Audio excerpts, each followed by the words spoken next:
Assalamualaikum warahmatullahi wabarakatuh. Waalaikumsalam warahmatullahi wabarakatuh. Pak Sapi, Pak Pujo, hari ini kita akan melaksanakan proses coaching ya. Pak Sabik sebagai, Saya sebagai coach, Pak Pujo sebagai coach, ya. Berarti di sini saya sebagai pengamat, saya akan mengklarifikasi dulu terhadap Pak Sabik nggih. Saya mau mendiskusikan tentang rubrik penilaian, Pak. Rubrik penilaian pada proses coaching ini. Jadi proses coaching ini nanti kita didasari prinsip coaching ya, Pak. Ada 3. Yang pertama adalah kemitraan, yang kedua memaksimalkan potensi, yang ketiga adalah proses kreatif. Nah, yang saya mau tanyakan dengan Pak Sabik adalah kompetensi apa yang akan dikembangkan oleh Pak Sabik pada proses coaching hari ini? kompetensi yang akan saya kembangkan pada hari ini adalah menanyakan pertanyaan berbobot, Bu. Karena hal itu yang memang harus menjadi hal utama, artinya bisa nanti mengarahkan solusi atau memberikan ide-ide, pertanyaan yang memberikan ide untuk menemukan solusi daripada permasalahan coaching. Berarti hari ini Pak Sabik akan lebih spesifik di observasi bagian pertanyaan berbobot nih. Ya. Menurut Pak Sabik, nanti indikator keberhasilan pertanyaan berbobot yang akan dikembangkan oleh Pak Sabik itu seputar apa? Indikator keberhasilan pertanyaan berbobot yang nanti dikembangkan adalah saya nanti bisa memberikan pertanyaan-pertanyaan yang memunculkan ide atau memunculkan strategi yang bisa menemukan solusi dari permasalahan psikologinya itu tersebut. Ya, berarti memberikan pertanyaan yang bisa memunculkan ide dan solusi bagi coach, begitu ya, Pak? Ya. Terima kasih Pak Sabik atas jawabannya. Nanti saya akan mengamati bagaimana percakapan coaching antara Pak Sabik dengan Pak Pujo. Semoga sukses dan permasalahan yang dari Pak Pujo dapat membuahkan hasil solusi seperti itu. Monggo dilanjutkan. Assalamualaikum warahmatullahi wabarakatuh. Waalaikumsalam warahmatullahi wabarakatuh. Bagaimana kabarnya Pak Pujo hari ini? Alhamdulillah Mas Sabik hari ini baik sekali. Bagaimana dengan Mas Sabik sendiri? Alhamdulillah saya juga baik, sehat walafiat pada hari ini. Begini Pak Pujo, kelihatannya Pak Pujo itu raut mukanya agak suram ini. Ada apa ini? Kayaknya ada sesuatu yang mau kita bahas, mau kita diskusikan, kita obrolin bersama bareng di sini. Iya Pak Sabik, ini saya sedikit mengalami masalah terkait proses pembelajaran di kelas Pak Sabik.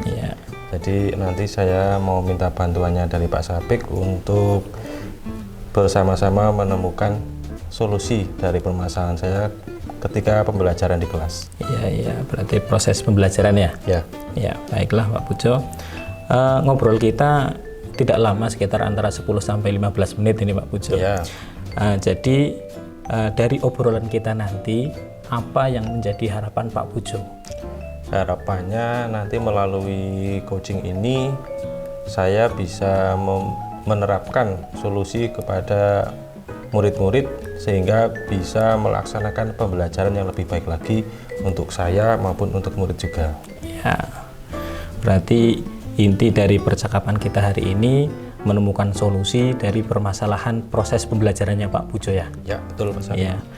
Kalau boleh saya tahu nih Pak Pujo, apa sih permasalahannya yang dialami oleh Pak Pujo? Ya, begini Pak Sabik, untuk permasalahan saya di kelas itu saya kan mengajar bahasa Indonesia ya Pak. Kebetulan saya lebih banyak di jam terakhir. Jam terakhir ini jam 7.08 itu setelah istirahat kedua. Saya melihat anak-anak itu kurang antusias dan kurang aktif dengan pembelajaran saya. Seperti itu Pak Sabik. Ya, berarti permasalahan dari pembelajarannya Pak Pujo karena jamnya ada di jam 7.08 setelah sholat zuhur ya? Iya, berarti kurangnya antusias sama kurang keaktifan. Berarti boleh saya katakan itu motivasi belajarnya ya? Iya, oke. Terus kemudian apa sih kondisi ideal yang Pak Pujo harapkan ketika dalam pembelajaran itu anak-anak antusias, anak-anak aktif, atau bisa dikatakan motivasi belajarnya tinggi? atau baik? Ya, terima kasih Pak Sabik. Ya. Jadi dari gambaran ideal dari sebuah pembelajaran di kelas itu yang ideal, anak-anak itu ketika gurunya masuk itu sudah menampakkan wajah yang ceria.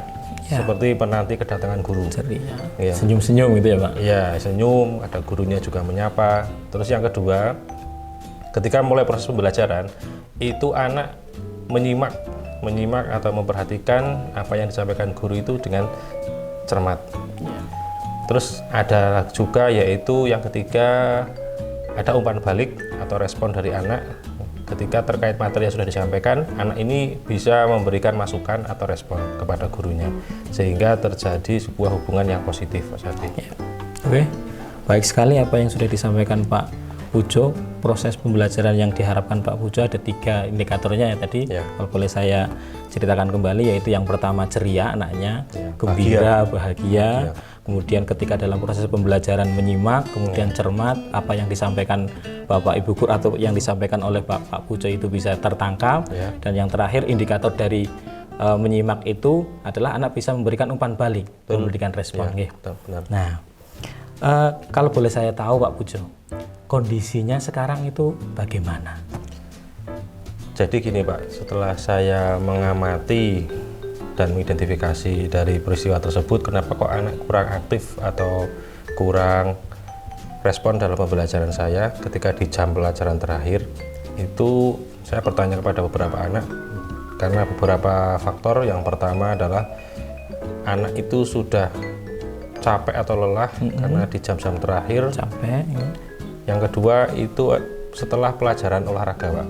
Jadi memang anak itu posisinya fisiknya sudah lelah karena seharian pembelajaran. Nah itu latar belakangnya Pak. Ya. Seperti itu. Oke, berarti ada kondisi yang terjadi saat ini ketika Pak Pujo melaksanakan proses pembelajaran adalah anak capek karena habis olahraga. Bisa dikatakan seperti itu. Sama itu karena di sini kan itu Pak yang ketiga ya Pak. Di sini kan anaknya kan mayoritas santri ya Pak. Karena banyaknya aktivitas baik di pondok pesantren ataupun di sekolah juga bisa menambah kejenuhan anak. Jadi nanti saya ingin dibimbing Pak Sabik nanti untuk menemukan solusi yang baik. Oke, baiklah Pak Pujo. Dari tadi apa yang disampaikan Pak Pujo ada 3 hal ya yang menjadi permasalahannya ini, antara anak capek, yang pertama capek, kemudian karena habis pelajaran olahraga, dan yang ketiga anak itu santri ya, hampir 90% santri sehingga banyak aktivitasnya. Oke, dari ketiga hal itu mana yang paling dominan Pak? Ya, yang paling dominan itu ya kelelahan anak setelah pelajaran selama 6 jam itu Pak. Kelelahan ya. Kelelahan setelah mengikuti pelajaran selama 6 jam. Kalau boleh saya tahu itu kelas berapa ya Pak? Kelas 12 Pak. Oh, kelas 12 ya. Kelas 12. Nah, jadi fokusnya sekarang kita pada kelelahan anak ya Pak, karena dari jam pertama sampai jam ke-6 dan Pak Pujo mengajar pada jam 7-8. Nah, dari situ ada nggak pemikiran dari Pak Pujo atau ide bagaimana sih caranya agar anak itu bisa mengenyampingkan rasa capeknya itu? Ya, ada Pak. Dari sini saya belajar untuk mencoba melakukan pembelajaran itu yang tidak biasa-biasa saja. Jadi ada hal yang saya pergunakan untuk menguatkan dalam proses pembelajaran itu melalui media Pak. Karena kalau sudah siang hari itu nanti anak sudah lelah, sudah capek, kalau kita kemas dengan media yang bagus, otomatis mereka akan tertarik dan akan fokus pada pembelajaran saya. Mungkin seperti itu Pak. Ya, yang pertama Pak Pujo memberikan media yang baik, yang menarik gitu ya. Mungkin ada yang lain? Ada Pak. Nah, nanti terkait dengan itu juga saya akan melakukan sebuah pengantar untuk memfokuskan anak di awal pembelajaran, yaitu bisa melalui musik atau yang lain-lain, atau mungkin dengan apa namanya itu kesadaran penuh melalui pemusatan pemikiran. Terus tapi yang paling penting itu adalah nanti pada proses medianya. Untuk media nanti saya akan menggunakan aplikasi yang bisa digunakan. Mungkin sudah banyak yang menggunakan, tapi untuk siswa karena jarang mengakses, nanti akan saya sampaikan untuk aplikasinya, yaitu Canva. Jadi di situ nanti bisa diakses oleh anak juga bisa ikut untuk membuat apa itu sih dalam Canva ada apa aja. Jadi biar anak itu tertarik, karena mengingat sesuai dengan kondisi zaman saat ini yang perkembangan teknologinya cepat, itu nanti anak akan tertarik dengan hal-hal yang berbau teknologi. Ya, apa yang disampaikan Pak Pujo itu sangat menginspirasi ini Pak. Tadi ada dua ya, yang pertama media yang menarik diaplikasikan atau diimplementasikan dengan salah satu aplikasi, yang kedua dengan pengantar, dengan musik atau dengan tadi dikatakan Pak Pujo kesadaran penuh. Boleh saya katakan itu ice breaking ya? Ya, ice breaking. Ya, ice breaking ya, betul ya. Ya, dari kedua itu ketika dilaksanakan dalam pembelajaran bisa digunakan dua-duanya, atau mungkin Pak Pujo akan menggunakan salah satu dari kedua yang tadi disampaikan Pak Pujo? Sebenarnya bisa Pak. Ya, kalau di ice breaking atau di kesadaran penuhnya nanti di apersepsi sebelum awal pembelajaran, kemudian nanti medianya itu ketika sudah ke kegiatan inti dari pembelajaran. Oke, baiklah. Berarti boleh saya simpulkan ini ya Pak? Ya. Boleh saya simpulkan berarti Pak Pujo bisa melaksanakan ice breaking pada kegiatan apersepsi, kemudian setelah itu disambung dengan media pembelajaran yang menarik yang sudah disiapkan oleh Pak Pujo pada kegiatan inti ya. Pada kegiatan intinya. Oke. Kemudian Pak Pujo, media dan ice breaking tersebut ya, berarti Pak Pujo kapan ini mau membuatnya? Ya. Rencananya mulai minggu ini saya siapkan Pak, jadi nanti agar bisa dipraktikkan di pembelajaran minggu depan, karena butuh persiapan yang lumayan. Saya harus mendesain konten untuk media pembelajaran, jadi materinya nanti dikemas secara baik, bisa bentuk infografik, mind mapping atau brainstorming. Terus ada juga nanti bisa menggunakan presentasi yang lain. Ya, berarti apa namanya mau segera dilaksanakan. Ya. Kapan Pak pembelajarannya itu kapan? Pembelajarannya mulai minggu depan, Senin saya ada jam. Senin ada jam ya. Berarti sebelum Senin kan ada hari Minggu itu ya. Berarti paling tidak Pak Pujo sebelum hari Minggu berarti sudah mempersiapkan untuk di hari Seninnya. Targetnya hari Sabtu saya sudah. Hari Sabtu malah sudah ya. Selesai untuk mempersiapkan media. Untuk mempersiapkan media sama ice breaking-nya. Ada yang bisa membantu mungkin Pak agar apa namanya nanti ketercapaiannya itu bisa apa namanya indikatornya bisa terlihat, bisa maksimal. Ya, untuk memaksimalkan kinerja saya tentunya saya juga butuh rekan saya, rekan guru. Di sini ada rekan saya nanti itu guru informatika. Yang lebih paham tentang konten Canva dan yang lain-lain serta aplikasinya. Nanti saya akan belajar atau berkolaborasi mungkin dengan guru tersebut yang tentunya untuk memaksimalkan praktik saya di pembelajaran di kelas. Oke, baiklah. Berarti tadi Pak Pujo sudah merencanakan paling tidak hari Sabtu sudah selesai, dibantu dengan temannya Pak Pujo, guru informatika yang jelas otomatis karena basicnya informatika lebih pengalaman dalam hal aplikasi nanti ya Pak. Ya, betul. Oke, nah ini kita sudah di akhir percakapan Pak. Komitmen Bapak bagaimana ini untuk 1 minggu ke depan ini? Ya, saya akan manajemen waktu saya, mempersiapkannya dengan baik. Nanti ketika selesai pembelajaran jam sekolah mungkin saya akan menemui dengan guru informatika tersebut untuk bertanya-tanya terkait dengan aplikasi Canva. Jadi komitmen saya akan menyediakan waktu untuk saya belajar dan membuat media tersebut. Wah, bagus sekali itu Pak. sangat menginspiratif sekali. Oke, kita sudah di akhir percakapan, Pak. Dari tadi kita ngobrol mungkin sekitar antara 10-15 menit tadi ya, apa yang Pak Pujo dapatkan dari obrolan kita ini? Ya, alhamdulillah Mas Sabik, dari tadi yang masalah saya sampaikan dari awal, yaitu terkait masalah pembelajaran di kelas tentang anak yang kurang aktif dalam pembelajaran, akhirnya saya menemukan solusi, yaitu membuat media pembelajaran yang menarik, ya, sesuai dengan perkembangan zaman, terus juga melakukan ice breaking atau kesadaran penuh di awal pembelajaran siswa, sehingga siswa itu bisa terpusatkan perhatiannya pada pembelajaran.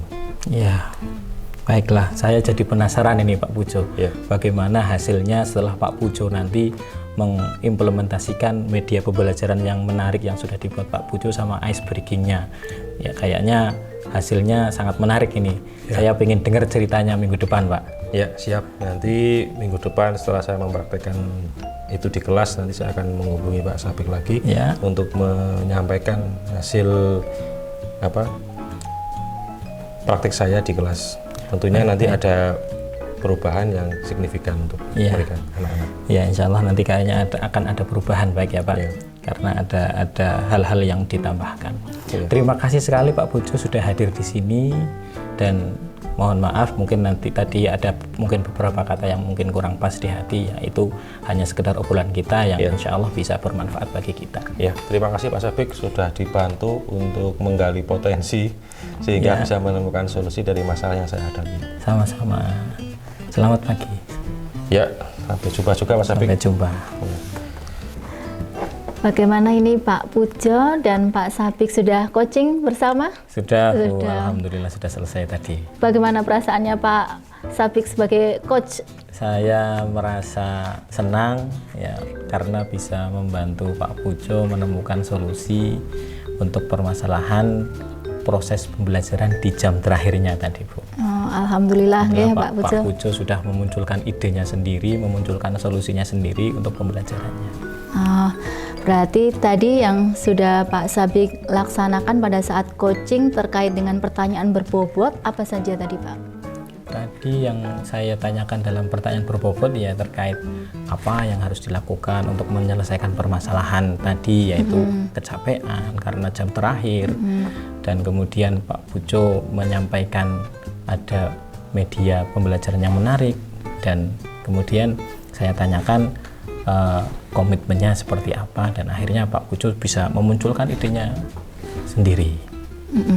Berarti tadi data yang saya peroleh juga sama dengan Pak Sabik ya, bahwa Pak Sabik tadi sudah menanyakan permasalahan, kemudian memunculkan ide dari Pak Pujo, dan itu lewat pertanyaan berbobot. Pada akhirnya Pak Pujo yang memunculkan sendiri solusinya, seperti itu ya Pak ya. Jadi pada pertemuan yang akan datang, pada coaching yang akan datang, Pak Sabik akan mengembangkan apa lagi nih untuk kompetensi coachingnya? Yang jelas kalau saya melihat diri saya sendiri, saya akan lebih mengembangkan lagi pada proses membuat pertanyaan berbobot, Bu, karena memang itu hal yang paling penting menurut saya ketika dalam proses coaching. Itu yang pertama. Kemudian yang kedua, saya juga akan mengembangkan mendengarkan aktif, karena itu sebagai dasar saya untuk membuat pertanyaan berbobotnya. Bagaimana saya bisa membuat deep analysis, analisis yang dalam terhadap permasalahan-permasalahan yang disampaikan oleh coach nantinya. Oh iya, artinya walaupun tadi saya sebagai observer, datanya tadi sudah terlihat bahwa Pak Sabik sudah menguasai pertanyaan berbobot, tapi masih ingin dikembangkan begitu ya Pak? Iya. Masih ingin dikembangkan, selain pertanyaan berbobot juga mendengarkan aktif begitu ya Pak? Iya. Ya, saya rasa proses coachingnya tadi luar biasa, sangat menginspirasi. Ya, semoga lain kali kita bisa bertemu lagi dalam proses coaching berikutnya. Amin.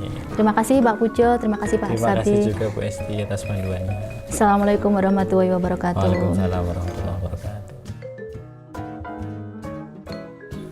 Assalamualaikum Pak Sabik, Pak Pujo. Waalaikumsalam Bu Ida. Bagaimana nih hari ini kabarnya? Alhamdulillah Bu, baik sekali. Alhamdulillah. Perasaannya bagaimana ini? Ya bahagia Bu. Bahagia? Hari ini mau mempraktekkan coaching. Coaching. Oke, sebelum kita melakukan coaching antara Pak Sabik sebagai coach, kemudian Pak Pujo sebagai coach, ini kita diskusikan dulu ya rubrik dari penilaiannya ya Pak ya. Tentunya harus ada 3 kompetensinya, yaitu kehadiran penuh, presence, kemudian mendengarkan aktif, dan mengajukan pertanyaan berbobot sesuai dengan prinsip dari coaching itu sendiri ya Pak ya. Iya, betul Bu Ida. Oke. Selanjutnya ini Pak Pujo, kira-kira kompetensi mana nih yang akan dikembangkan oleh Pak Pujo? Untuk kompetensi coaching yang saya kembangkan ini ada 2 Bu. Yang Iya. tadi adalah mendengarkan aktif serta mengajukan pertanyaan berbobot. Oke, mendengarkan aktif, presence, dan mengajukan pertanyaan berbobot. Secara spesifik lagi itu yang mana Pak? Yang paling utama adalah mengajukan pertanyaan berbobot. Ya, karena itu memang butuh latihan dan pembiasaan. Iya, ya. Mengajukan pertanyaan berbobot untuk di kompetensi ini. Untuk indikator keberhasilannya, menurut Pak Pujo sendiri apa Pak?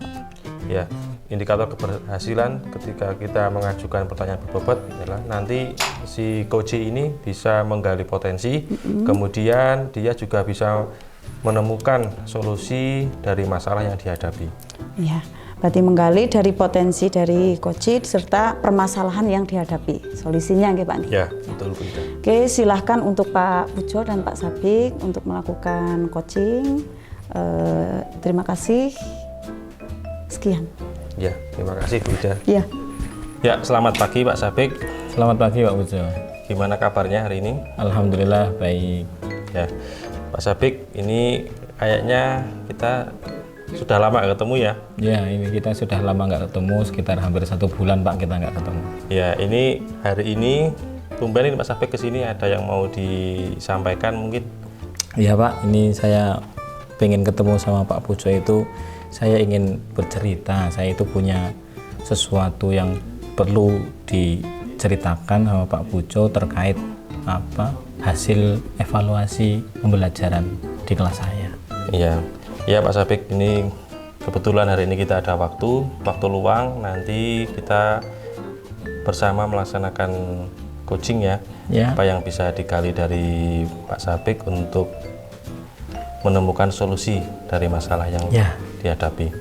Oke Pak Sabik, bisa diceritakan Pak Sabik tujuan kita pagi ini itu tentang apa yang mau dibahas? Ya, yang jelas dari apa nanti yang kita bahas, saya menemukan setidaknya ide Pak, ide agar nanti permasalahan dari hal yang saya rasakan itu bisa terselesaikan. Ya. Kira-kira permasalahannya apa Pak Sabik? Nah, gini Pak, kemarin ketika saya sudah melaksanakan proses pembelajaran, kemudian di akhir biasanya saya memberikan evaluasi. Kalau bahasa saya ke anak-anak itu biasanya ulangan harian Pak. Ya, ulangan harian saya laksanakan, kemudian sudah saya koreksi, ternyata hasil dari ulangan harian itu tidak sesuai dengan apa yang saya harapkan Pak. Hampir 50% itu belum tuntas dari kriteria minimalnya. Oh ya, berarti pelaksanaan asesmen atau penilaian dari Pak Sabik itu belum tercapai sesuai dengan ketuntasan ya Pak? Iya, betul Pak. Betul. Kalau dalam skala 1 sampai 10, kira-kira kondisi anak bagaimana Pak? Kondisi anak itu ya saya kira-kira antara 5-6 lah, kayaknya 6. Berarti banyak juga ya yang belum tuntas ya? Banyak yang belum tuntas. Ya sekitar 50% itu.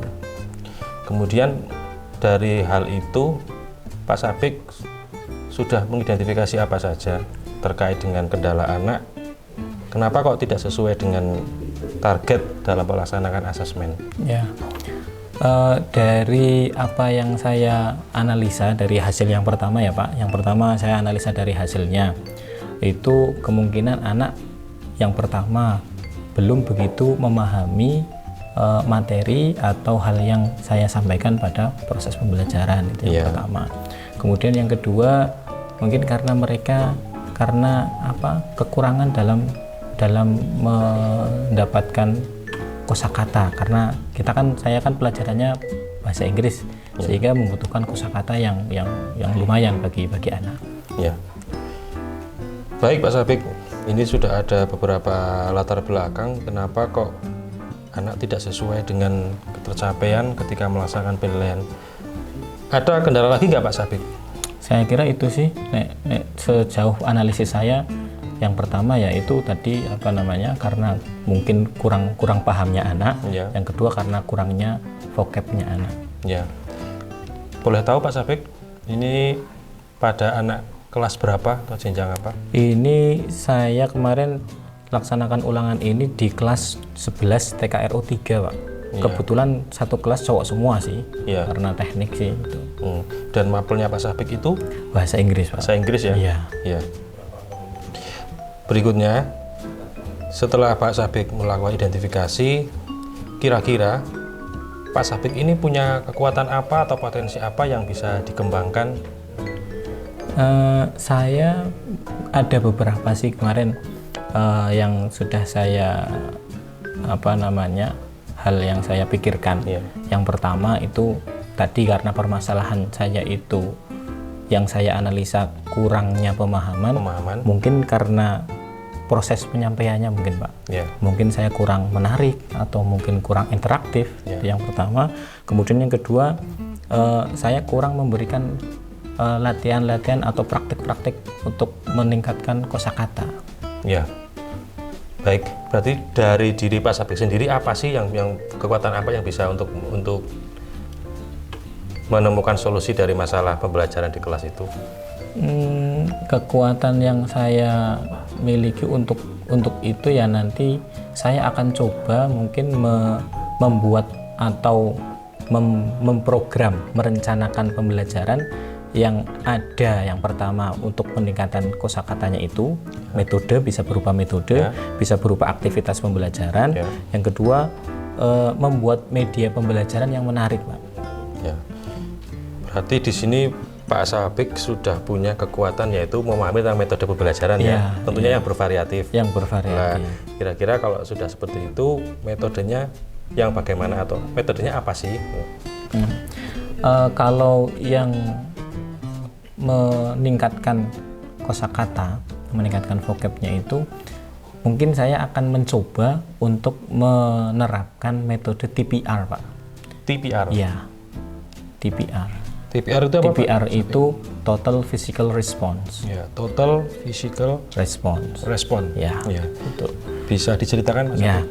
Ini metode yang biasa khusus dilaksanakan di pembelajaran bahasa Inggris. Ini bisa untuk meningkatkan kosakata juga.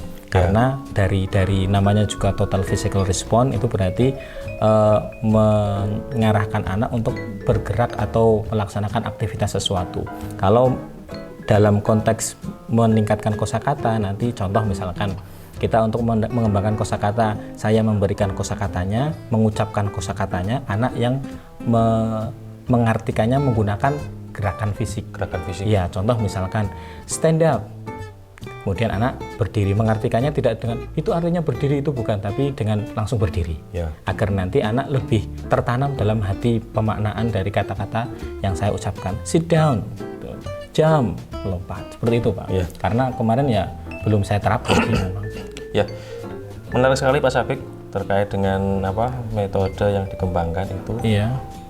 Itu kan di bahasa Inggris ya? Iya, di bahasa Inggris. Bisa nggak kalau itu bisa dipakai di rumpun mapel lain? Mungkin bisa Pak, cuman ya memang butuh poles-polesan tertentu. Karena saya basicnya bahasa Inggris ya, karena otomatis karena kita berbahasa mengajarkan bahasa yang berbeda, itu bisa menggunakan perintah-perintah secara sederhana seperti itu. Mungkin kalau di pelajaran-pelajaran lain menggunakan perintah yang lebih kompleks mungkin karena sudah menggunakan bahasa yang sama, cuman aktivitasnya yang disesuaikan dengan mapelnya masing-masing. Ya, Mas Sabik sangat menginspirasi. Untuk persiapan dalam menerapkan metode sini, kira-kira persiapannya Mas Sabik apa? Untuk mempersiapkan ini saya sendiri ya harus yang pertama jelas mempersiapkan RPP-nya, kemudian media pembelajarannya karena nanti metode ini akan saya masukkan dalam medianya. Media yang saya bayangkan, yang saya pikirkan itu menggunakan yang pertama menggunakan PowerPoint Pak. Kemudian ada nggak orang lain yang bisa membantu atau dibutuhkan untuk berkolaborasi dengan Pak Sabik? Untuk membantu saya ada Pak, salah satu teman saya, teman satu rumpun bahasa Inggris Pak. Sama-sama kebetulan bahasa Inggris. ya kebetulan kemarin beliau sudah mengikuti pelatihan dan memberikan informasi tentang hasil pelatihannya. Ya salah satunya itu terkait cara meningkatkan vocabnya. Nanti ketika saya membuat perencanaan itu, nanti saya coba konsultasikan kepada teman saya itu, karena beliau yang lebih paham. Mungkin ada kekurangannya, nanti saya bisa bertanya kepada beliau. Iya, berikutnya dalam nanti implementasinya di kelas, Pak Sabik butuh seseorang untuk mengamati. Untuk sementara perlu Pak, karena hasil dari proses pembelajaran berhasil atau tidak itu nanti dari hasil pengamatan dari teman saya. Bisa nanti teman saya tak suruh masuk dalam kelas, atau kalau tidak nanti saya rekam pembelajaran saya. Ya, berarti Pak Sabik butuh rekan untuk melakukan pengamatan ketika di dalam kelas ya? Ya betul Pak. Dan itu rekan sejawat ya Pak? Rekan sejawat. Baik Pak Sabik, setelah disampaikan tadi dari metode, kemudian rencana kapan Pak Sabik mau melakukan? Ya, ini saya pembelajarannya akan saya laksanakan sekitar 1 minggu lagi Pak. Ya. Secara otomatis saya harus mempersiapkan RPP-nya itu, metodenya itu, sama medianya Pak. Sekitar 3 sampai 4 hari lah. Yang jelas sebelum hari H. Saya ngajarnya itu pas hari Jumat Pak, kebetulan. Ya. Hari Jumat, paling tidak nanti hari Kamis saya sudah selesai, artinya saya memprogram RPP yang selesai nanti di hari Selasanya. Kemudian saya konsultasikan jika ada yang kurang pas atau ada revisi dari teman saya atau hal-hal yang perlu ditambahi, nanti saya revisi dan hari Kamis insya Allah sudah siap untuk digunakan pada hari Jumatnya. Ya, baik Pak Sabik, sudah direncanakan dengan bagus sekali ya. Apa yang menjadi harapan dari Pak Sabik tentunya juga membutuhkan sebuah komitmen. Ya. Komitmennya Pak Sabik seperti apa? Komitmen saya ya yang pertama pada diri saya sendiri Pak. Ya. Saya memang harus berusaha untuk meluangkan waktu membuat program perencanaan pembelajaran itu dengan semaksimal mungkin, dengan memberikan hasilnya nanti kepada teman saya, men-sharing kepada teman saya. Kalau sudah dikira pasti, sudah dikira bisa digunakan, nanti akan saya gunakan, dan hari Kamis insya Allah akan sudah dipersiapkan. Ya, baik sekali Pak Sabik atas tadi yang disampaikan dari awal sampai terakhir ini. Pak Sabik bisa memberikan kesimpulan apa yang sudah dicapai dari pembicaraan kita. Baiklah, ya terima kasih Pak Pujo sudah memberikan inspirasi bagi saya yang tadinya belum terpikir sama saya, ya karena pikiran saya masih buntu sehingga belum muncul ide-ide yang baru. Alhamdulillah setelah kita ngobrol bareng ini, yang pertama tadi saya masih bingung ya karena ada permasalahan di proses pembelajaran saya. Kemudian untuk meningkatkan kualitasnya, meningkatkan vokabularinya pada anak-anak saya sudah menemukan tadi cara yang pertama menggunakan metode TPR yang nanti disambungkan dalam media pembelajaran yang menarik bagi anak. Ya. Baik Pak Sabik, dari sini kita sudah melakukan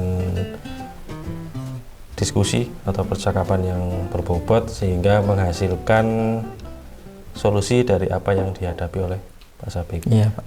Terima kasih. Nanti juga kedepannya mungkin Pak Sabik ketemu saya lagi kira-kira untuk menyampaikan hasil yang sudah dilakukan atau dipraktekkan di kelas. Kira-kira mau kapan ini Pak Sabik? Ya berarti 2 minggu lagi Pak kira-kira, karena 1 minggu kan ini saya untuk persiapan.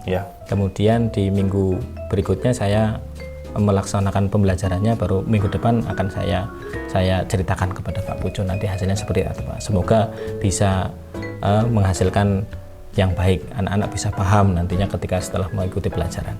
Baik, berarti minggu depan kita ketemu lagi ya Pak Sabik ya. Baik. Nanti kita luangkan waktu bersama lagi untuk membahas apa yang sudah dicapai dari kegiatan Pak Sabik. Ya, terima kasih sekali. Terima kasih Pak Sabik. Sama-sama. Sampai jumpa lagi. Sampai jumpa. Oke, bagaimana kabarnya Pak Pujo, Pak Sabik? Alhamdulillah baik Bu. Oke. Praktik coaching alhamdulillah tadi sudah selesai ya. Ya. Ya. Sesuai dengan indikator ketercapaian yang tadi menggali dari potensi koci dan permasalahan serta solusinya, tadi bagaimana proses dari coachingnya? Ya, jadi untuk pelaksanaan coaching sudah berjalan dengan baik dan lancar dengan menggunakan alur tirta dari tujuan, identifikasi, rencana aksi sama tanggung jawab tadi. Ya. Dari data yang tadi saya dapat itu kan kompetensi pertanyaan berbobotnya itu kan sudah ada ya Pak ya? Ya. Nah, itu bisa diceritakan Pak Pujo? Ya, dari pertanyaan berbobot tadi saya menggali masalah dulu dari masalahnya Koji, yaitu Pak Sabik tadi terkait masalah asesmen atau penilaian dari anak-anak yang dari skala 1 sampai 10 itu adalah pada skala 6. Jadi belum tuntas, anak itu banyak yang belum tuntas. Nah, dari itu Pak Sabik mempunyai solusi untuk membuat metode pembelajaran yang baik, yaitu kalau namanya adalah TPR. TPR, ya. Total Physical Response. Total Physical Response. Ya. Pada mata pelajaran bahasa Inggris.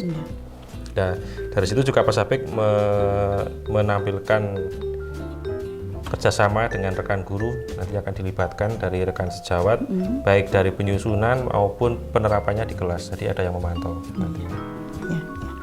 Oke, jadi dari tadi yang pengamatan saya itu kan Pak Pujo sudah berhasil membuat pertanyaan-pertanyaan terbuka terhadap Koci atau Pak Sabik ya. Nah, kira-kira kalau pertemuan berikutnya masih banyak waktu untuk coaching lagi, kompetensi mana yang akan dikembangkan lagi Pak? Untuk kompetensi yang mau dikembangkan lagi tentunya pertanyaan berbobot Bu, karena memang itu harus saya banyak dilatih agar nanti bisa lebih maksimal dalam menggali potensi dari coach sendiri. Berarti sudah baik, mau diperbaiki lagi. Ya, terima kasih Pak Sabik, Pak Pujo. Semoga pada coaching berikutnya sukses dan lancar ya. Ya, amin. Sekian, assalamualaikum warahmatullahi wabarakatuh. Waalaikumsalam warahmatullahi wabarakatuh. Terima kasih Bu Ida. Sampai jumpa. Sama-sama Pak. Assalamualaikum warahmatullahi wabarakatuh. Waalaikumsalam warahmatullahi wabarakatuh. Selamat pagi, bagaimana kabarnya Bu Esti, Bu Ida? Alhamdulillah Pak. Ya, pada hari ini kita akan melaksanakan praktik coaching ya. Saya Sabikul Khair sebagai pemantaunya, pengamatnya atau observernya, kemudian Bu Esti sebagai coach, kemudian Bu Ida sebagai coachnya. Oke. Tapi sebelum itu saya akan memberikan beberapa hal terkait rubrik penilaiannya Bu. Rubrik penilaiannya yaitu tentang coaching. Yang harus diperhatikan adalah yang pertama adalah presence, yaitu kehadiran penuh ketika dalam melaksanakan coaching. Kemudian yang kedua adalah active listening, mendengarkan secara aktif. Dan yang ketiga adalah memberikan pertanyaan-pertanyaan berbobot agar nantinya bisa memunculkan potensi pada coaching. Dalam pelaksanaannya harus melaksanakan tirta Bu, yaitu tujuannya sudah jelas, ada kemudian identifikasi, kemudian ada rencananya, dan yang terakhir adalah komitmen atau tanggung jawabnya. Dalam melaksanakan mendengarkan aktif dan juga menanyakan pertanyaan berbobot itu harus ada istilah rasa. Apa itu rasa? Rasa itu receive, menerima, kemudian ada appreciate, mengapresiasi, summarize, S-nya summarize, menyimpulkan, dan ask, menanyakan pertanyaan-pertanyaan berbobot itu sendiri. Oke, baiklah. Dari rubrik itu tadi, dalam proses coaching yang akan dilaksanakan nanti ini, kompetensi apa yang ingin Bu Esti tingkatkan sebagai coach? Saya ingin meningkatkan kompetensi mendengarkan aktif Pak. Mendengarkan aktif, tapi dalam ini juga mendengarkan dengan rasa. Ya. Jadi saya ingin tadi yang sudah disampaikan Pak Sabik ya, mendengarkan dengan rasa bahwa saya harus bisa menerima dulu coachnya ya, terus kemudian bisa mengapresiasi, kemudian bisa menyimpulkan pada akhirnya dan bisa mengajukan pertanyaan berbobot. Saya rasa kalau sudah rasa itu sudah paket komplit gitu ya Pak. Iya. Terus kemudian spesifiknya di bagian mana Bu yang akan diobservasi pada praktik coaching hari ini?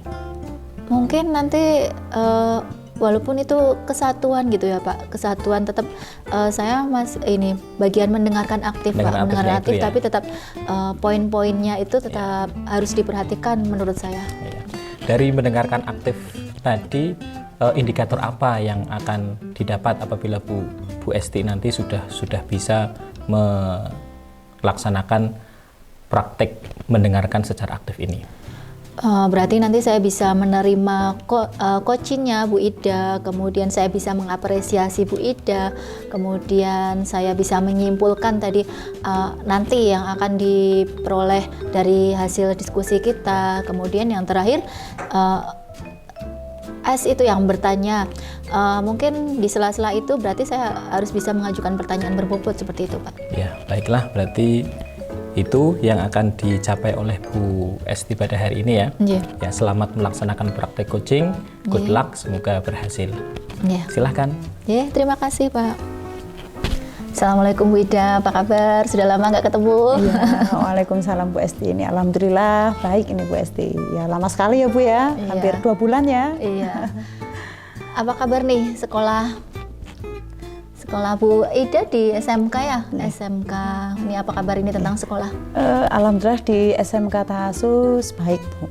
Namun saya perhatikan akhir-akhir ini itu tingkat sopannya anak itu terhadap orang yang lebih tua atau temannya itu sudah menurun Bu.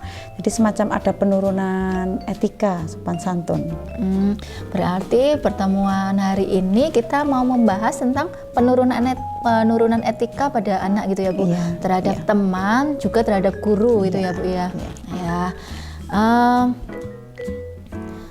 Bisa dijelaskan nggak Bu? Tadi Bu Ida bilang ada penurunan etika terhadap anak, terhadap temannya, kemudian terhadap gurunya. Itu seperti apa Bu?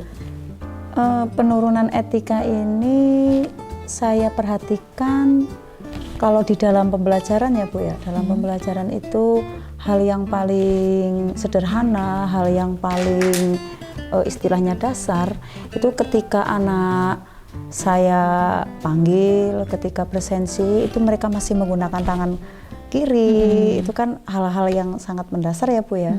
Kemudian ketika mereka masuk ke kelas, mereka terlambat itu tanpa menyapa guru, bahkan tanpa meminta izin kepada gurunya. Oh, terlambat langsung masuk begitu ya Bu? Terlambat langsung masuk, tidak izin, kemudian presensi waktu Bu Ida presensi di depan kelas, dia malah pakai tangan kiri seperti itu ya Bu ya. Ada lagi nggak Bu selain 2 tadi itu? Selain 2 tadi, kalau di dalam ini ya lingkungan sekolah itu yang mayoritas anak-anak laki-laki ya di SMK itu kan mayoritas anak laki-laki ya. Ketika misalkan gurunya sedang butuh bantuan mau ke kelas membawa roll kabel, membawa buku agenda, membawa alat-alat yang lain, itu mereka tidak tanggap dengan sekitarnya. Jadi kadang mereka malah tanya, berat Bu, berat Pak, tanpa membantu. Gitu. Cuma itu ya Bu, cuma bertanya. Alhamdulillah itu sudah bertanya Bu. Itu tadi yang terhadap guru ya Bu ya. Kalau gurunya membawa benda berat gitu, hanya ditanya seperti itu ya Bu. Terus kalau tadi Bu Ida bilang terhadap temannya sendiri pun ada kekurangan penurunan etika gitu. Kalau yang sama teman yang seperti apa Bu? Kalau sesama temannya ketika temannya sakit itu mereka ya acuh ya sakit ya sudah. Ketika di absen sama gurunya ya mereka pun tidak menyatakan bahwa si A sakit, si B sakit dan lain sebagainya. Padahal mereka tahu kalau temannya sedang sakit, tidak di pondok ataupun di kos-kosan. Iya. Berarti banyak ya Bu ternyata penyebabnya ya. Sekarang kita masuk anak-anak, biasanya kalau seperti itu kan ada motivasinya ya Bu, ada penyebabnya gitu kan. Tidak mungkin tiba-tiba menjadi seperti itu kan, tidak mungkin Bu. Menurut Bu Ida nih, penyebabnya apa sih ya? Ya karena itu kan tidak terjadi dulunya. Yang saya sampaikan tadi penurunan ya. Jadi kan dulu masih adalah anak-anak yang ketika berjumpa dengan gurunya di lain tempat, mereka mau senyum, mau menyapa. Ketika gurunya sedang kesulitan, mau membantu tanpa diperintahkan. Nah, saya sampaikan ini penurunan. Kenapa demikian? Kalau menurut saya sendiri ya Bu Esti ya, selain pandemi COVID, itu kan perkembangan ilmu pengetahuan dan teknologi kan cepat ya Bu ya. Iya. Ketika teknologi perkembangannya semakin cepat, tidak dibentengi dengan karakter anak yang kuat, baik itu di dalam keluarga, di lingkungan masyarakat, ataupun di lingkungan sekolah, ya akan terjadi hal demikian. Jadi yang harusnya anak itu sudah tahu, di tataran SMA, SMK kan sudah tahu lah, sudah bisa membedakan antara yang benar dan yang salah ya. Tapi malah mereka mengangkat tangan kirinya, itu kan berarti kan terjadi hal-hal yang tidak semestinya. Berarti tadi karena ini ya Bu, selama daring ternyata perkembangan teknologi begitu cepat yang tadinya kita tidak mengenal ini ya Bu, tidak mengenal Google Classroom gitu ya Bu. Nah, begitu cepatnya selama daring anak-anak juga di rumah ternyata ada penurunan tadi karakter gitu ya Bu. Penurunan karakter karena perkembangan teknologi juga begitu ya Bu ya. Sebenarnya harapan Bu Ida itu seperti apa sih untuk sekolah, untuk anak-anak yang demikian itu harapannya seperti apa? Yang jelas saya membayangkan itu anak-anak SMK yang santun ya Bu ya, santun, kemudian budaya-budaya positif, senyum, sapa, salam itu dilakukan dengan kesadaran masing-masing individu. Kemudian sekolahnya itu aman, nyaman. Ketika lingkungan sekolahnya sudah aman, nyaman, itu saya membayangkan tercipta suatu keadaan yang sangat menyenangkan bagi pembelajaran mereka. Belajar juga menyenangkan gitu ya Bu, senang gitu ya Bu. Ya, menurut Bu Ida ini, bagaimana sih mewujudkan sekolah yang Bu Ida tadi anggap nyaman, kemudian aman, terus anak-anak juga belajar senang, itu bagaimana mewujudkannya nih? Untuk mewujudkannya, yang jelas butuh ini ya Bu ya, butuh aksi, butuh kolaborasi dari berbagai pihak ya Bu ya. Tentunya kalau dari saya sendiri sebagai seorang guru, otomatis saya harus kembali lagi ke asas Ki Hajar Dewantara, yaitu ing ngarsa sung tulada, ing madya mangun karsa, dan tuturi handayani. Jadi ketika anak memang saya anggap belum membudaya, saya anggap belum ingin melakukannya, itu ya saya menyapa anak dulu tidak masalah lah. Saya memberikan contoh kepada anak bahwa saya sebagai orang yang lebih tua tidak masalah ketika bertanya kepada anak yang lebih kecil. Gitu. Jadi ada pembiasaan, ada contoh dari saya terhadap murid-murid. Kita juga di dalam ya, di tengah-tengah juga ketika mereka sedang melaksanakan, kita selalu membimbing mereka. Di belakang yang Tuturu Handayani berarti kita mendorong gitu ya Bu. Mendorong, memotivasi mereka untuk menciptakan budaya-budaya yang positif di dalam sekolah. Iya, itu kan dari Bu Ida ya, dari Bu Ida sendiri sebagai seorang guru berarti tadi menerapkan prinsip Ki Hajar Dewantara ya, mulai dari memberi teladan, kemudian tadi membimbing, kemudian yang terakhir mendorong, begitu ya Bu Ida. Kalau dari sekolah, mungkin dari sekolah atau dari anak-anak sendiri itu bagaimana Bu? Kalau dari sekolah itu tentunya tadi saya sampaikan ada kolaborasi ya Bu. Di sini salah satu faktor penyebabnya itu kan teknologi. Anak-anak itu di dalam kelas ketika mereka membawa HP, dipanggil sama gurunya itu bisa tidak mendengar, bisa pura-pura tidak mendengar. Jadi ada penanganan khusus terhadap HP itu sendiri. Ya kolaborasinya bisa dengan BP, kemudian Satpam atau pihak-pihak terkait. Jadi dari BP, ketika anak yang HP-nya belum digunakan di dalam pembelajaran, bisa dikumpulkan terlebih dahulu di BP. Nanti kalau misalkan sudah mau digunakan, ya silahkan diambil.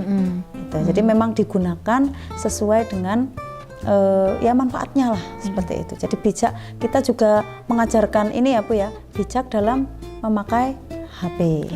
itu. Berarti selain itu juga sebenarnya di sekolah kami itu sudah ada budaya 3S, Bu.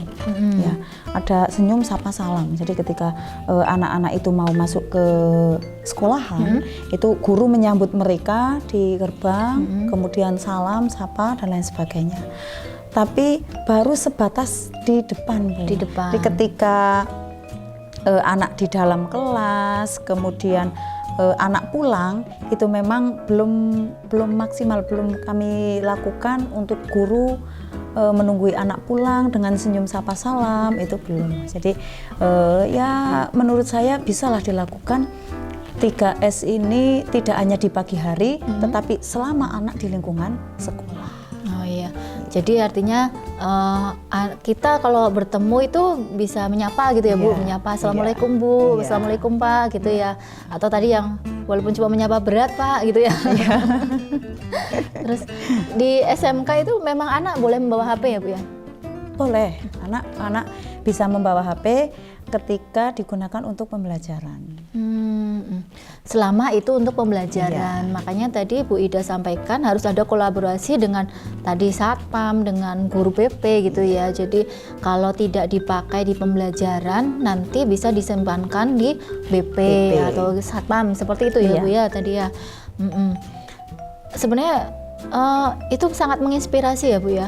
Jadi tadi ada program 3S tidak cuma di pagi hari, tapi juga sampai pulang gitu ya, Bu. Sampai pulang sangat menginspirasi sebenarnya. Kemudian tadi harus ada kolaborasi juga dengan guru BP.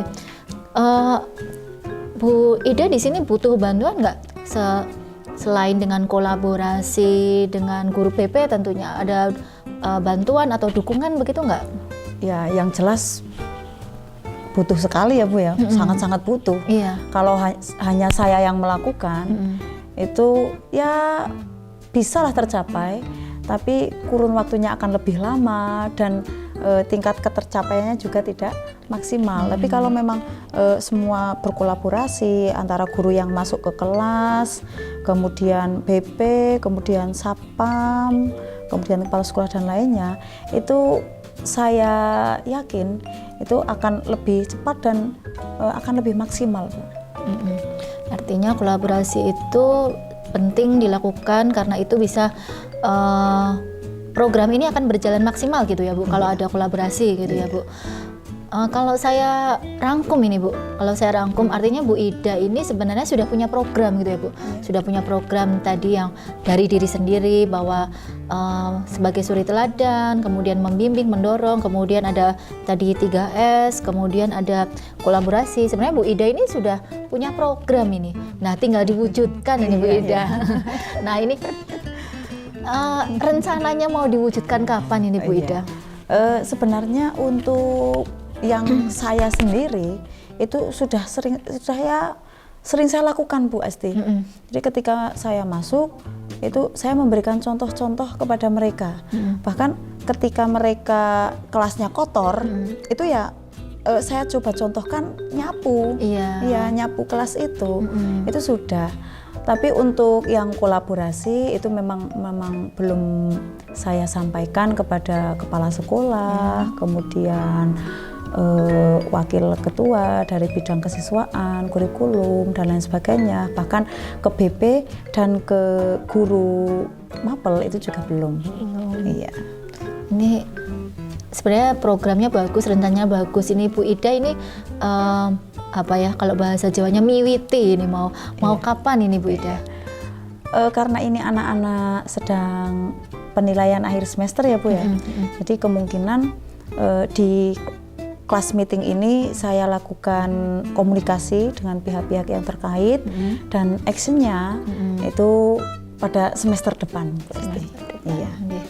Semoga nanti koordinasinya dengan kepala sekolah berjalan lancar ya, Bu. Iya, kemudian komunikasinya dengan rekan yang lain juga berjalan lancar dan akhirnya nanti programnya yang semester 2 dilaksanakan di semester 2 begitu ya, Bu? Iya, di semester 2. Sudah tidak sabar ini nanti ketemu lagi Bu Ida di semester 2 setelah programnya dilaksanakan gitu ya Bu Ida ya. Ya. Semoga nanti semester 2 programnya dapat dilaksanakan dengan maksimal. Tentu saja nanti harus ada ini ya Bu ya, tahapan-tahapan. Jadi nanti kita kapan sih ngobrol lagi biar Bu Ida tuh perkembangannya sampai tahap mana nih, gitu kan Bu Ida ya. Nah, baik, saya rasa ini kita obrolannya sudah cukup Bu Ida. Jadi Bu Ida tadi sudah punya solusi, punya program yang hebat sekali, menginspirasi sekali, kemudian tinggal mewujudkan saja di semester 2 ya. Nah, Bu Ida nih dapat apa nih dari obrolan kita?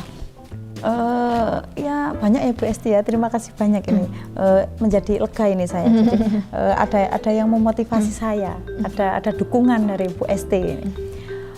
Untuk secara umum, berarti kan kesimpulannya bahwa penurunan etika sopan santun anak, perilaku anak di dalam sekolah itu kan disebabkan salah satunya oleh perkembangan iptek ya, perkembangan ilmu pengetahuan dan teknologi. Dan di sekolah sendiri itu karena HP Bu, ya. Salah satunya itu karena HP, karena pandemi, kemudian anak belajar daring, yang akhirnya pembelajaran itu harus ada teknologi HP. Namun ketika mereka membawa HP, ternyata mereka kurang bijak di dalam menggunakannya. Nah, maka dari itu saya sebagai guru perlu tindakan, kemudian sekolah juga perlu tindakan, kolaborasi dari berbagai pihak, dari BP, kepala sekolah, kemudian dari orang tua, dan lain sebagainya. Dan insya Allah akan saya komunikasikan di hari-hari ini Bu. Jadi anak kan sedang kelas meeting, jadi saya bisa komunikasi dengan kepala sekolah dan lain sebagainya. Iya. Terima kasih Bu Ida. Ini coachingnya tidak hanya membantu Bu Ida, mungkin membantu Bu Ida, tapi ini lebih menginspirasi saya malah, menginspirasi saya. Iya, untuk penanganan anak berikutnya gitu ya Bu Ida ya.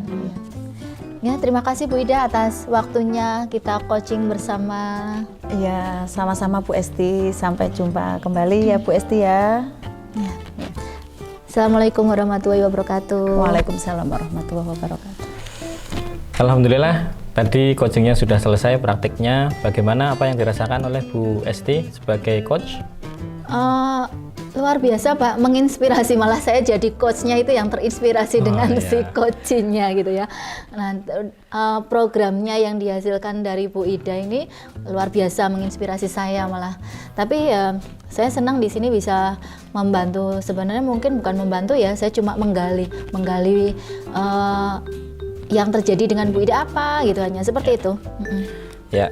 Apa yang disampaikan oleh Bu Esti sebagai coach tadi dalam prakteknya, saya sebagai pengamat juga sudah memperhatikan apa yang sudah dilaksanakan oleh Bu Esti, sudah memenuhi 3 kriteria tadi itu, yaitu presence, kehadiran penuh, kemudian mendengarkan aktif, dan juga telah menanyakan pertanyaan-pertanyaan berbobot tanpa memberikan asumsi atau judging kepada si coachingnya. Sudah baik sekali Bu. Terus untuk keberlanjutannya nanti, kira-kira kompetensi apa yang akan Ibu tingkatkan lagi? Seputar pertanyaan berbobot mungkin ya Pak.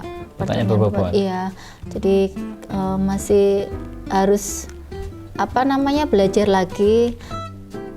Kalau ada coach mengutarakan seperti ini, saya harus bicara apa? Nah, seperti itu, harus lebih belajar lagi. Harus tetap terus belajar ya Bu ya? Betul. Ya, tetap semangat Bu. Iya. Ya. Alhamdulillah proses praktik coaching pada hari ini sudah selesai. Tadi yang sudah dilaksanakan oleh Bu Esti sebagai coach dan Bu Ida sebagai coachingnya. Semoga bisa bermanfaat. Saya kira sudah cukup. Terima kasih. Saya akhiri. Assalamualaikum warahmatullahi wabarakatuh. Waalaikumsalam warahmatullahi wabarakatuh. Assalamualaikum warahmatullahi wabarakatuh. Waalaikumsalam warahmatullahi wabarakatuh. Selamat pagi Bu Ida dan Bu Esti. Pagi Pak. Pada kesempatan kali ini Bu Ida mau melaksanakan coaching ya. Dengan coachnya itu Bu Ida dan coachingnya adalah Bu Esti. Pada kesempatan kali ini Bu Ida ada beberapa hal kompetensi dalam coaching yang ingin Bu Ida terapkan. Nanti pada kompetensi apa yang paling ditujukan? Jadi dari kompetensi coaching ya, ada 3, mendengarkan aktif, kemudian kesadaran penuh, kemudian yang terakhir pertanyaan berbobot, itu untuk lebih spesifiknya itu kehadiran penuh Pak. Jadi dari pikiran saya, perasaan saya itu saya hadirkan sepenuhnya. Ya, dalam penguatan kehadiran penuh ini nanti harapannya Bu Ida untuk coachingnya apa? Untuk coachingnya harapan saya coach itu bisa menyampaikan permasalahan dia, kemudian mengambil solusi dari permasalahan tersebut dari coachingnya tersendiri. Ya, jadi solusinya juga dari coach. Ya, tentunya juga menggunakan alur tirta ya Bu. Okay. Ya, mulai dari tujuan, identifikasi, ya, rencana, dan tanggung jawab. Iya, betul sekali.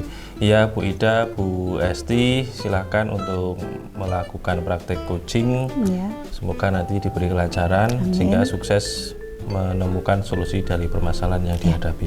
Amin. Baik, terima kasih. Kami persilakan. Iya, terima kasih Pak Pujo. Assalamualaikum Bu Esti. Waalaikumsalam Bu Ida.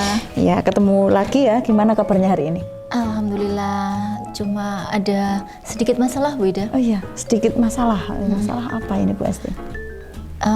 Saya tuh pengen ini sebenarnya ya, masalah kemudian jadi rencana sebenarnya. Jadi pengen meningkatkan kompetensi numerasi anak Bu Ida. Oh iya, jadi topik pertemuan hari ini dalam peningkatan kompetensi numerasi. Betul. Ya, kompetensi numerasi itu apa ya Bu Esti ya? Kompetensi numerasi itu seperti kemampuan berpikir Bu, kemampuan berpikir dalam menggunakan konsep, fakta atau alat matematika gitu ya untuk memecahkan masalah sehari-hari tentunya gitu Bu Ida. Iya, itu berarti kompetensi untuk menyelesaikan masalah sehari-hari seperti itu. Untuk tahapannya itu gimana Bu Esti? Dari tahapan-tahapan kompetensi numerasi di sekolahnya Bu Esti? Iya, kalau kompetensi numerasi itu yang kemarin saya peroleh, jadi kan kemarin itu saya mengikuti BIMTEK ya Bu Ida. Iya. BIMTEK penguatan kompetensi numerasi untuk guru gitu. Jadi saya ini kebetulan guru matematika gitu Bu Ida. Nah, ditugaskan dari kepala sekolah untuk mengikuti BIMTEK itu. Terus jadi dari BIMTEK itu saya jadi termotivasi Bu Ida. Termotivasi gimana sih biar murid-murid saya kompetensi numerasinya tuh naik kayak gitu. Jadi dari BIMTEK itu yang tadi yang saya peroleh tuh ternyata urut-urutannya untuk pembelajaran kompetensi numerasi itu mulai dari pemahaman masalah, kemudian dari penyederhanaan, terus kemudian setelah disederhanakan kemudian ada pemodelan, kemudian perhitungannya itu sendiri, kemudian pemecahan masalah, dan terakhir sampai validasi Bu Ida. Jadi validasi itu kayak logis nggak sih ini gitu ya, sudah dihitung ternyata jawabannya nggak logis nih ya gitu, lebih ke situ. Iya. Oh, berarti ada tahapan-tahapan dari pemecahan masalah, penyederhanaan, kemudian permodelan sampai dengan tadi validasi ya. Betul. Itu untuk sekolahnya Bu Esti itu di SMP 3 ya Bu Esti? Iya, di SMP 3 Mojo Tengah Bu. Untuk permasalahan-permasalahan ini dan untuk peningkatannya kira-kira mau diaplikasikan di kelas berapa? Ini kelas 8 Bu. Kelas 8. Karena apa namanya yang kita kan menghadapi AKM ya Bu ya, ada ANBK ya. ANBK itu kan yang dipakai kelas 8. Iya. Nah, itu sebenarnya harusnya dari kelas 7 ya, dari kelas 7. Cuma pada prakteknya gitu ya, kemarin ini baru dilaksanakan untuk persiapan AKM Bu Ida. AKM iya. ANBK. Ternyata saya salah besar gitu. Kenapa kok nggak dilaksanakan dari kelas 7 gitu ya? Baru mau ANBK gitu ya, baru ANBK baru kelas 8 ya sudah deh ya, hasilnya kurang memuaskan seperti itu Bu Ida. Iya, jadi hasilnya menurut dari skala 1 sampai 10, kalau menurut Bu Esti sendiri harusnya berapa Bu Esti? Ini sih yang terakhir, rapot pendidikan yang terakhir kan belum keluar ya Bu Ida, jadi saya belum bisa ini berapa sih hasilnya gitu. Cuma dari sehari-hari gitu Bu Ida, dari anak-anak kita biasa bertatap muka gitu kan, menghitung gitu, ini udah kelihatan kalau kompetensi numerasinya tuh aduh benar-benar harus ditingkatkan kayak gitu Bu Ida. Iya. Menurut Bu Esti sendiri ini kompetensi tersebut katanya perlu ditingkatkan ya. Iya. Penyebab dari kompetensi numerasi itu rendah itu kira-kira apa? Penyebabnya apa ya Bu Ida? Mungkin kurang latihan kali ya, kurang latihan. Jadi karena kurang latihan itu, jadi pada tahap pertama tadi kan saya sampaikan ya, tahapnya mulai dari pemahaman masalah ya. Lah dari tahap pertama pemahaman masalah aja itu anak sudah kesulitan gitu loh. Lah kalau di ANBK sendiri yang namanya tes itu ANBK numerasi itu soalnya aja sudah 1 lembar. Kalau dicetak itu ya Bu, itu kan pakai laptop ya, pakai komputer ya. Kalau dicetak itu udah mau 1 lembar. Panjang ya Bu? Panjang ya? Itu lah. Itu baru anak melihat aja kan sudah gitu kan. Nah, belum nanti memahami masalahnya, memahami masalah ini masalahnya apa gitu. Nah, saya praktekkan di kelas itu anak memahami masalah itu udah kesulitan. Saya gali terus tetap susah sekali. Nah, padahal itu tahap pertama, apalagi tahap selanjutnya gitu. Masih ada 4 tahap tadi ya yang disampaikan. Ya kan tahap pertama udah mandek gitu kan. Waduh, tahap selanjutnya ya sudah itu. Jika demikian, langkah apa yang akan dilakukan Bu Esti? Apa ya Widaya langkahnya ya? Mungkin ini dulu ya, meningkatkan kualitas gurunya dulu ini. Kualitas gurunya ini saya introspeksi dulu. Jadi ya saya sebagai guru matematika ya ini berarti saya yang harus introspeksi dulu. Berarti kualitas saya belum maksimal ini. Jadi saya harus bagaimana sih meningkatkan kualitas diri, mungkin dengan mengikuti BIMTEK ya Bu Ida, mengikuti pelatihan seperti itu, atau browsing bagaimana lah caranya meningkatkan kompetensi numerasi. Jadi dari saya dulu Bu Ida. Jadi ini yang saya tangkap bahwa perlu pengembangan diri ya dari Bu Esti ya, dari gurunya dulu ya. Bagaimana dari segi siswanya Bu? Nah, dari segi siswa berarti ini seandainya berarti saya udah meningkat gitu ya Bu, saya udah BIMTEK, berarti kan saya bisa praktekkan ke anak ya. Nah mungkin anak harus dibiasakan, karena tadi kan saya bilang kurang latihan, harusnya dari kelas 7 gitu ya Bu. Dari kelas 7 saya sepertinya harus menerapkan ini pembiasaan untuk latihan kompetensi numerasi Bu.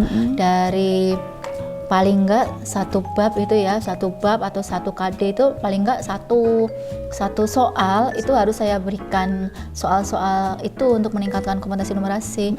Dan itu 1 soal itu mungkin bisa butuh 2 jam pelajaran sendiri Bu.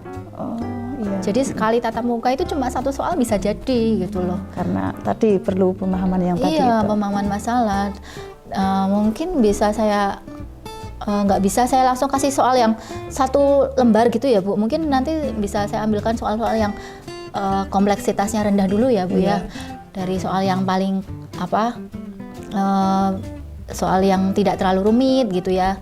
Nah nanti bertahap gitu. Ya mungkin dimulai dari kelas 7 pembiasaan itu ya Bu. 1 KD 1 soal begitu ya Bu. 1 KD 1 soal di mata pelajarannya Bu Esti. Betul. Ada lagi?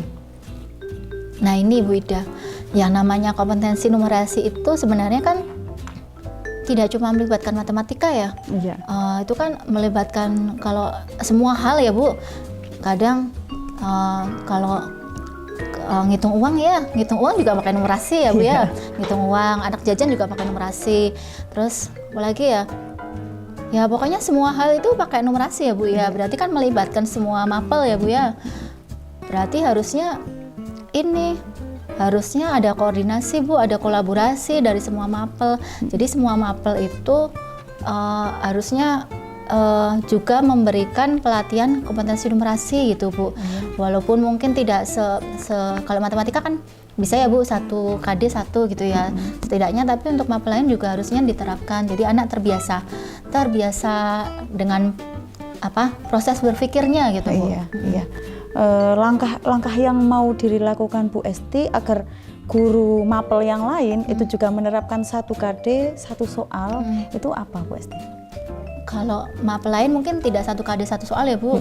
Kan mereka juga materinya kan kayak mungkin IPS juga, PPKN juga kadang-kadang PPKN kan susah ya kalau dibuat. Mungkin ada hal-hal tertentu yang bisa masuk numerasi kayak gitu, tidak harus 1 KD 1 soal ya. Nah, tapi kalau mengajak berkolaborasi tuh caranya gimana ya? Mungkin dengan koordinasi dulu dengan kepala sekolah, Bu. Jadi kalau kepala sekolahnya sudah mengizinkan, nanti kan setidaknya nanti Bapak Ibu guru yang lain dikumpulkan. Jadi kita bisa sharing bersama kalau ini loh ada masalah ini seperti itu. Jadi mungkin mereka juga punya solusi lagi gitu, Bu. Ini sangat-sangat menginspirasi ya Bu Esti ya. Jadi Bu Esti mau kolaborasi dengan guru-guru yang tadi dimulai dari Bu Esti dulu, kemudian koordinasi dengan kepala sekolah. Betul, iya. Kemudian komitmen Bu Esti nih untuk rencana yang Bu Esti sudah sangat-sangat terstruktur ini seperti apa? Mungkin mulai dari koordinasi dengan kepala sekolah ya, Bu. Jadi disampaikan dulu sama kepala sekolah. Nah, habis itu baru mungkin koordinasi kolaborasi dengan teman-teman itu tadi, rekan-rekan sekejawat. Kemudian baru diterapkan ke anak gitu ya, Bu. Iya, diterapkan ke anak.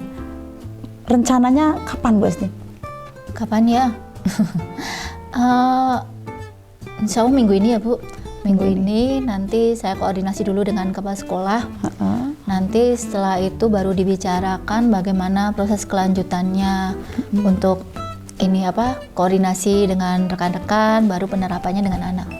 Ya, ini misalkan ya Bu ya, nanti kepala sekolah sudah mengizinkan, kemudian guru-guru juga berkolaborasi untuk melakukan peningkatan kompetensi numerasi. Ini bayangan Bu Esti, sekolah Bu Esti itu seperti apa? Luar biasa, Bu. Ini kalau di matematika mungkin nanti malah pada saut-sautan gitu ya, Bu.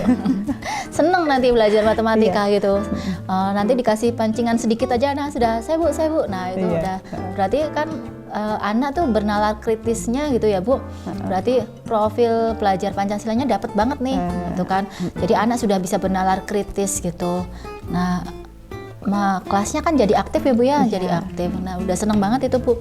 Tapi kan tidak cuma di matematika, nanti pelajaran lain juga pasti ngefek gitu, Bu. Iya, berarti anak-anak aktif ya, anak-anak aktif tidak hanya di pelajaran matematika, tetapi juga di mata pelajaran yang lain. Nah, ini sudah tidak sabar ini saya mau melihat perkembangannya Bu Esti. Ini seperti apa kira-kira ya, Bu ya? Iya. Oke, karena waktunya cukup singkat. Terima kasih atas waktunya Bu Esti, sharing-sharingnya, inspirasinya. Semoga dari rencana yang akan diimplementasikan oleh Bu Esti di sekolah Bu Esti itu berjalan dengan lancar ya Bu Esti ya. Amin. Ya. Terima kasih Bu Esti. Ya. Assalamualaikum. Waalaikumsalam, Bu Ida. Baik Bu Ida, ya kita berjumpa lagi. Saya tadi sudah mengamati dari coaching yang dilakukan oleh Bu Ida terhadap coachingnya yaitu Bu Esti.